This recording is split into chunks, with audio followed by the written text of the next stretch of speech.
ಸಾವಿರ ಹೂವ ಎದೆಹನಿ ಬೇಕು ಜೇನಿನ ಗೂಡಾಗಲು.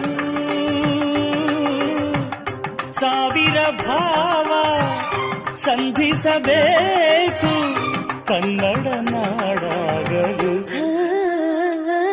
ಗುಡಿಗೇರಿಯಾದರೇನು ಮಡಿಕೇರಿಯಾದರೇನು, ದುಡಿಬೇಕು ನಾವು ಮೊದಲು ಧಣಿಯಾಗಲು. ಬಂಗಾರದ ಗಣಿಯಾಗಲು.